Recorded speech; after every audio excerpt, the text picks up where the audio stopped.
What's up everybody and welcome to the channel. Today we are finally doing some very big things to my Mazda Rx-7, and that is manual swapping it. As you see right now, my car is covered. We haven't touched it or driven it in a while, mainly because the automatic is genuinely so boring that it is not the same car. Like my last one that was extremely rusty was the most fun car I had ever driven, and this car is way better, but the only difference is this is automatic and the other one was manual. So let me show you what we got for parts and then we'll finally get started. All right, so right here is just about everything we need to manual swap the car. We got clutch, we got a pedal box, we got the transmission, the drive shaft, and we got a complete rear end and a second diff because I bought that diff before I found the whole drivetrain. So now we have two diffs. That one looks a bit cleaner, but what's cool about this one, so supposedly the crustier diff that's not on the rear end already has a racing beat 4.3 gear in it. I mean, that's what I was told. I haven't opened it up. Both of those are supposed to be from an S4. Yet again, I don't know. I never opened them up, but I'm taking their word for it because I know the one guy who sold me the one with the racing beat only had S4s, and then the other one came off this one drift car that was also an S4. So I'm going to be using the crustier one just because with this being NA and so slow, the 4.3 gear is going to help it feel even more peppy. Even if we put the stock one in, that's 4.1, but regardless, it's going to be so much better than what we have already. Also, if you're not in the rotary world, this is an S4 Turbo 2 transmission, and these are Turbo 2 rear ends. So what that means is this transmission and drivetrain is much more beefy than what would have come in an NA car. This should be basically bulletproof. And if I ever want to go turbo down the line or try to do big power with the NA, this should be more than enough to withstand the power. So that's just future proofing the car. This actually came out of a 10th anniversary, so that's an 88 or S4 chassis, which means I had to get an S4 to auto transmission adapter plate, which I have right here. And then this is some other parts. So the box that says PBM on it, that is all adjustable rear arms and bushings. We got factory turbo diff bushings in there. We got subframe bushings. We got a bunch of stuff. We have some OEM parts over there in those boxes, like I said, the clutch. So let's go through all of this. First thing we're going to do is refresh this rear end, swap out the two diffs, the clean one for the crusty one, and start replacing all the bushings. So that we're doing first. Then we could do a straight swap of the rear end and then move our way forward. So that weird looking joystick right there will no longer be there.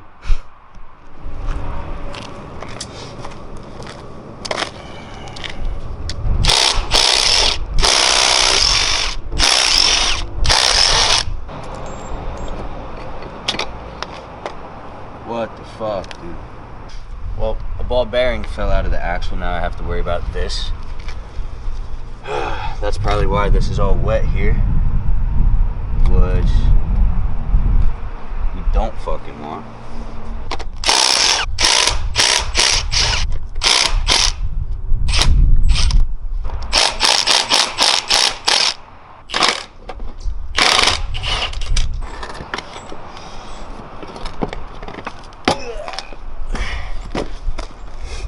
Alright, hear me out.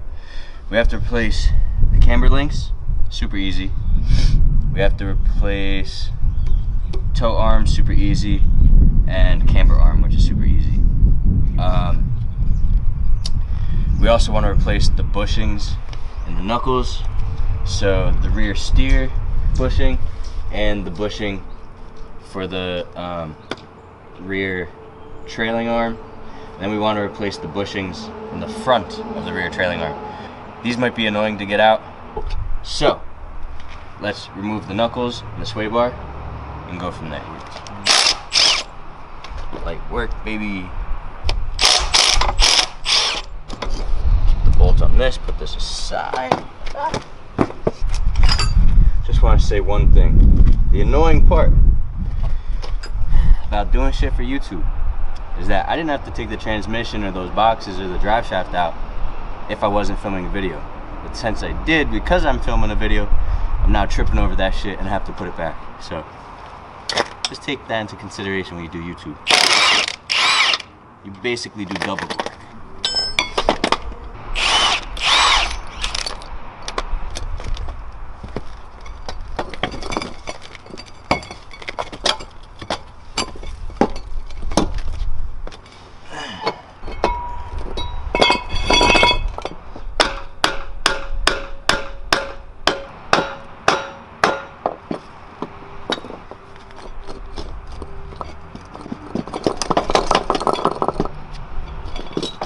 Alright, so we got the knuckle off. This was the little collar I was talking about that was in the way. I just offset it and used a punch to tap it back and it slid right off. I was right. We got some poly bushings in here, but I am going to be replacing those with solid, because those are just, what, a rear steer bushing and a mount for the arm. So those are going to make the car feel much better with turn-in and burnouts and drifting and stuff like that. It's going to be much more stable without any flex. So let's get these two bushings out, replace those, unless I might keep that poly bushing in because I only have two for the rear. Let's see which ones we have first and go from there. Alright, so right here we got trailing arm rear upper bushing, which is this guy. We got toe steering eliminator bushing, and then trailing arm forward bushing spherical conversion, spherical bearing conversion, which is this guy right here. Let's get these out. This lower portion is actually a spherical bushing from factory. Not sure what it is. It doesn't look like anybody actually even replaces them, but the rear steer bushing is that guy right there, and we have those solid right here, so we'll put that in. So we'll have solid on the upper, solid on the lower, spherical here, spherical there, spherical lengths there. So the whole rear end is going to be much more tidy. Let me put in the rear steer bushing, then I'll show you how to take out this side. Alright, so 17, 17, 19. The knuckle comes off. Might have to move a shim or two, so let's do that. Got to remove this brake rotor as well.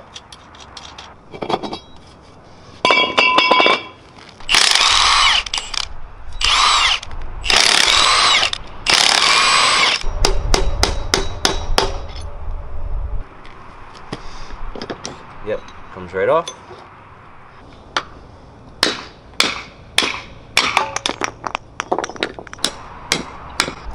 Alright, so as you saw, this bushing came out.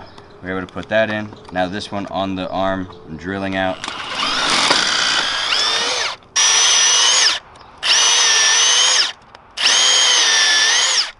Alright, and then got a socket. I think I used a 19 mil or 17 mil last time.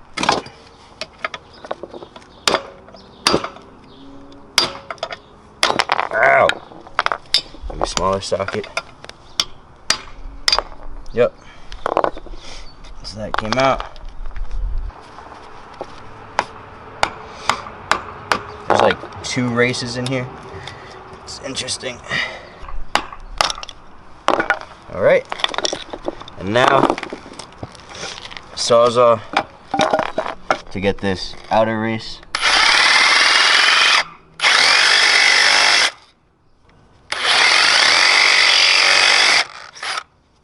It's annoying because I don't want to cut into the arm, but happens regardless. Done. Look at that. And then last time I used the drill bit to just clean the edges if I damaged it at all, but I think we're good there. And then this had a plastic washer on it, which is what that race is for, and it faces this way. And I remember that because when I did the other side, we hadn't taken this part off yet, so don't want to scuff it.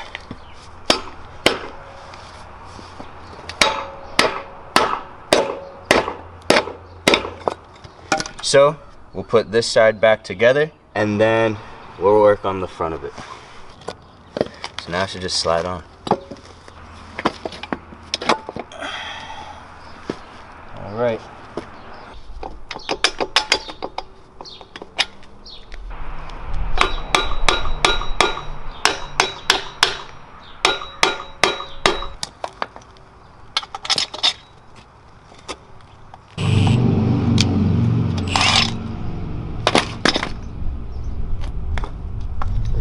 Fucking kill me. So right here we got extended studs in. This side we do not, so I'm gonna film myself putting these in, and then we'll continue with the rear arm bushings.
Alright, so that went in quick and easy.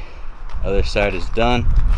Now let's take these arms off and see how to replace these with the spherical bushings.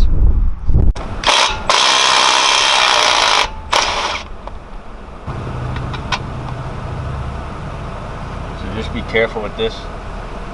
The eccentric washer has a flat spot, so you want to loosen the nut, not the bolt. Otherwise the bolt will spin in this and get rid of that flat spot. So I accidentally did that on the other side. I had to replace the bolt and eccentric washer. So just remember that. Other than that though, it comes out nice and easy. Undo these.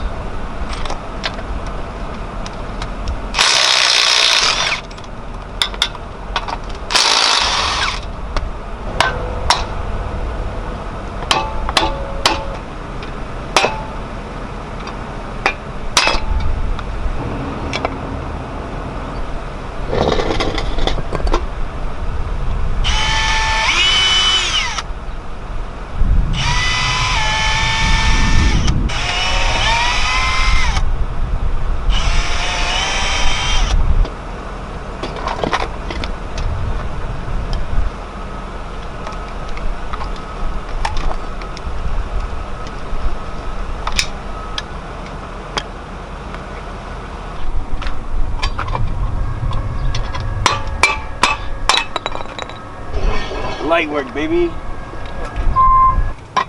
You saw the other one came out with like 3 taps. There she is. But you know how much better the car's gonna ride? A lot. I don't know. I ain't feel how to ride the first time. They're shot. They're not.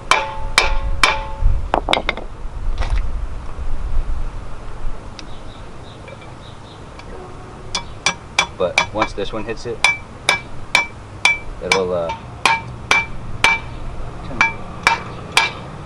So this was like super nice.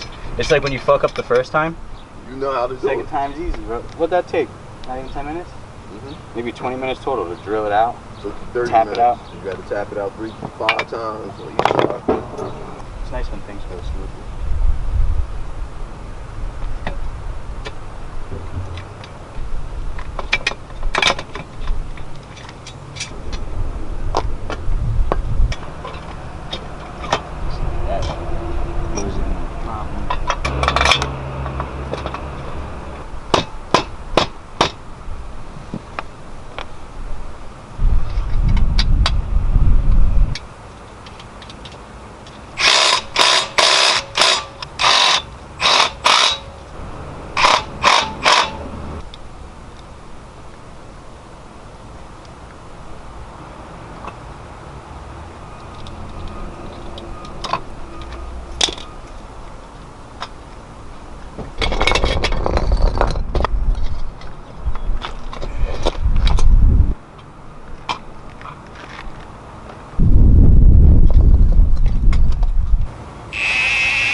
That is it for the rear end.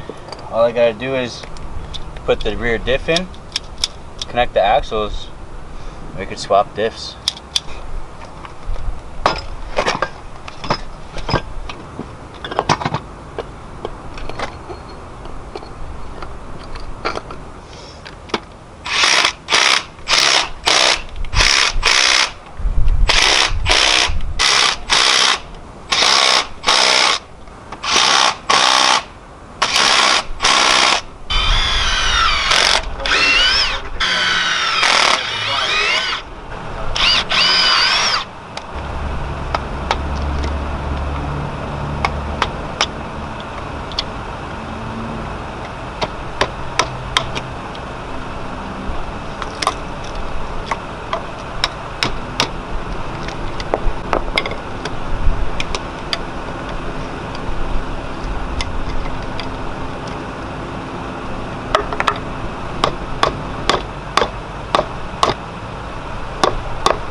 Easy. I'm gonna clean this out. We'll tap the new ones in. Alright, so I thought I was filming, but I forgot to press record. But basically, in order to get this seated, if you know the stock mounts have sleeves and they compress when you put it in, what I had to do was go on the center of the bushing, compress it till the sleeves touched, tap it in down to the worm clamp. Then I raised the worm clamp all the way up to the collar, clamped it down all the way again, tapped it until the worm clamp got wedged underneath. Then I removed the worm clamp and only had that much more to go. I just kept tapping and got it seated. And you, every so often, I would go in a circle and then tap left and right because the sleeves would overlap. So when you tapped at the sleeves, or at the slits in the sleeves, they'd reseat. So we got that in on both sides. We got that in on both sides, and now if you look, we got all the bushings, extended studs, spherical bushings, front diff bushing, which is Mazda competition bushing, as well as the ones on the ears, because a little bit stiffer the drivetrain is, a little better of a driving feel you have. Especially for the lack of power I have, it's going to feel much nicer without any slop. But yeah, both sides are done. Everything is done. All we have to do is the camber arm once you throw it in. So now, let's remove the subframe from this car.